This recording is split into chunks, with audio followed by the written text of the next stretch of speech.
Imani Murray here with Resorts World TV. As always, I am your host, Imani Murray, and hanging out with us tonight is Lance Bass from NSYNC, Ryan Cabrera, Aaron Carter, and O-Town before they hit the stage at the Pop 2000 tour. Resorts World TV back with another episode. I am your host, Imani Murray, and we are live at the Real Deal Championship boxing event. We have a ton of boxers participating in tonight's event, and we also have a special guest. So stay tuned to see all the action. All right, well, thank you for joining us again for Resorts World TV. It?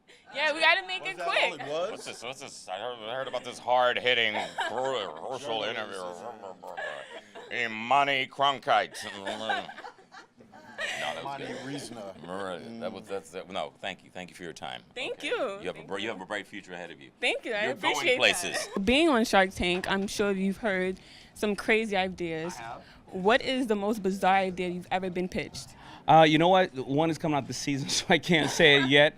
Prior to that, it was a guy who wanted to surgically implant Bluetooth into your neck. Okay. Yeah, I think it was season 1 or 2, and then you had to plug in your neck at night to charge it, and you also had to get a surgery every other time you wanted to upgrade your phone. So think about it. It was kind of freaky, and I think that we're going to actually get to that point, like the Terminator level, maybe 20, 30 years from now, but it's not going to be the actual surgery when you want to cut your neck open and put something in there. Right, exactly. Yeah. That's crazy. Before you go, I have one last question because I know everyone wants to know. Is there an NSYNC tour coming soon? No, there's no NSYNC tour anytime soon. I can promise you that. But I will be the first to tell you. That's right. Yes. There are a few artists and top artists, Justin Bieber, Drake, who are channeling the soca, the reggae, dancehall sound. How does that make you feel, seeing your genre have such an influence on hip-hop and pop music? Well, I don't have a problem with it, but when they use in my formula, like let's say a song like Sorry that's got the formula of Turn Me On, and they're calling it Tropical House, I have a problem with that because I think it's disrespectful. I don't care what label have you or anything like that. If you're gonna mess with somebody's genre, you gotta give that genre the respect and literally call the genre what it is. If an artist in the Caribbean sings a pop song, we're gonna call it pop. If we sing an R&B song in my island or any island in the Caribbean, we say it's an R&B song. We don't go and call it tropical house. You understand what I'm saying, right? So, I think me and most of the artists in the Caribbean, we really love what they've done. We appreciate that they've given our genre a little bit of a new life.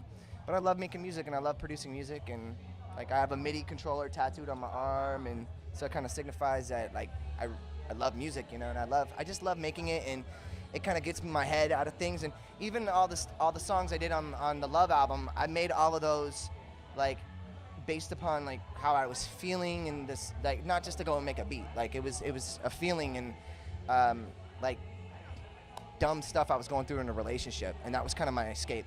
We're back with another episode of Resorts World TV. Tonight we are joined by the 4-time Grammy nominee, Tony Award winning, legendary Melba Moore. Thank you for joining us. What an intro. Now let's talk about the new album. How did the idea of you funding it on Kickstarter come about?